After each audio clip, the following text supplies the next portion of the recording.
Assalamualaikum warahmatullahi wabarakatuh. Bismillah walhamdulillah wassalatu wassalamu ala rasulillah amma ba'du. Ikhwan fillah, sahabat usdun yang dirahmati Allah, pada episode terdahulu dijelaskan bagaimana baginda Rasulullah Shallallahu Alaihi Wasallam pingsan ketika mendengar bahwa umatnya akan masuk neraka, dan 3 hari Rasulullah tidak bangun, ia tersungkur sujud, tidak mengangkat kepalanya. Sampai ketika Sayyidina Abu Bakar mengetuk pintu Rasulullah, pintu rumah Rasulullah, tidak pula dijawab oleh baginda Rasul. Akhirnya Sayyidina Abu Bakar berinisiatif untuk memanggil putri Rasulullah, Fatimah Az-Zahra. Ketika terdengar suara putri tercintanya, barulah Rasulullah merasa sejuk dadanya, merasa tentram hatinya mendengar suara putri tercintanya. Ya, bukalah pintu. Fatimah begitu terkejut melihat ayahanda tercintanya, badannya begitu kurus, wajahnya begitu pucat. Wahai ayahku, apa yang menyebabkan engkau menjadi kondisi seperti ini ya Rasulullah, wahai ayahanda? Kemudian baginda Rasul pun menceritakan perihal datangnya Jibril menerangkan tentang keadaan neraka, dan juga menceritakan bagaimana Allah saat itu telah menyalakan api neraka. Fatimah Az-Zahra kemudian berkata, wahai ayahandaku, ceritakanlah kepadaku tentang neraka Jahannam. Apa kata Rasulullah? Wahai putriku, sesungguhnya neraka yang paling ringan saja oleh Jibril digambarkan bahwa neraka ini memiliki 70.000 gunung. Di setiap gunungnya ada 70.000 lembah, dan di setiap lembahnya masing-masing ada 70 juta daerah. Di antara 70 juta daerah itu, setiap daerah memiliki 1 juta kotak. Di setiap 1 juta kotak memiliki 70 juta kamar. Di setiap 70 juta kamar ini, setiap kamarnya terdapat 1 juta peti. Di setiap 1 juta peti terdapat 70 juta siksaan, yang masing-masing siksaan satu dengan lainnya tidak ada yang sama. Nauzubillah. Terbayang bagaimana neraka itu terdiri atas 70.000 gunung. Di setiap gunungnya ada 70.000 lembah, ada setiap lembah ada 70 juta daerah, ada 1 juta kota, 70 juta kamar, 70 juta kamar ada 1 juta peti, dan setiap petinya berbagai macam siksaan untuk para penghuninya. Ada 7 tingkatan neraka, di mana tingkatan yang paling bawah itu sangat dahsyat. Siapa? Apa itu? Neraka Hawiyah. Neraka Hawiyah diperuntukkan bagi orang-orang munafik. Sesungguhnya orang-orang munafik adalah tempatnya di neraka yang paling bawah, yang paling dasar keraknya neraka, dan tidak ada penolong untuknya. Innal munafiqina fid darkil asfali minan nar walan tajida lahu nasira. Surat An-Nisa ayat 45. Kemudian setelah neraka Hawiyah, di atasnya lagi ada neraka Jahim, untuk orang-orang kafir, untuk orang-orang penyembah berhala, untuk orang-orang yang tidak mempercayai adanya Allah, orang-orang musyrik. Di tingkatan selanjutnya ada neraka Sakor, kemudian ada neraka Lazah, neraka Hutomah, neraka Sa'ir, dan terakhir adalah neraka Jahannam, yang ketika Jibril menyebutkan tingkat yang ketujuh, neraka Jahannam diperuntukkan bagi umat Islam, bagi umat Muslim, umat Rasulullah yang ia melakukan dosa besar, tetapi ia tidak bertaubat sampai akhir hayatnya.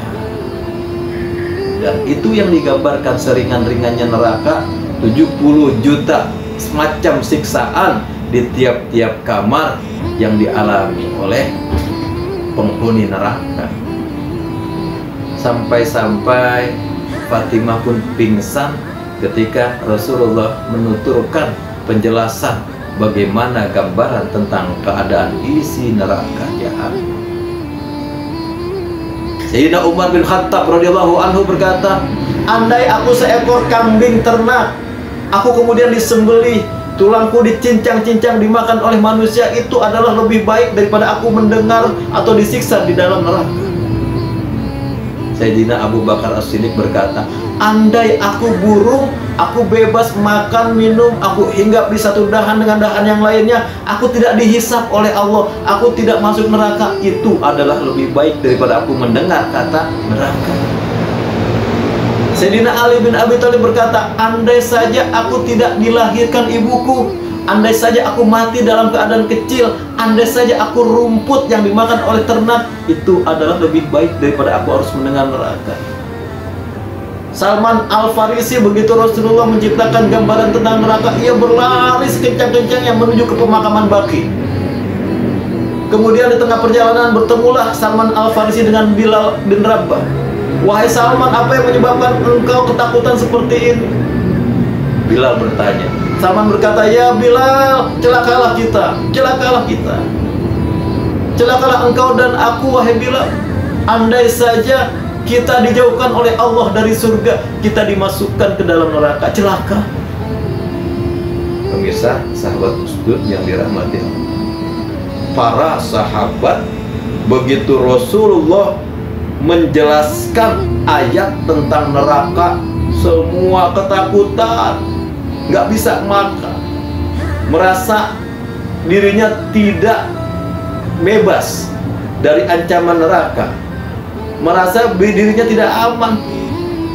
Walaupun kita tahu bagaimana kualitas ibadahnya para sahabat.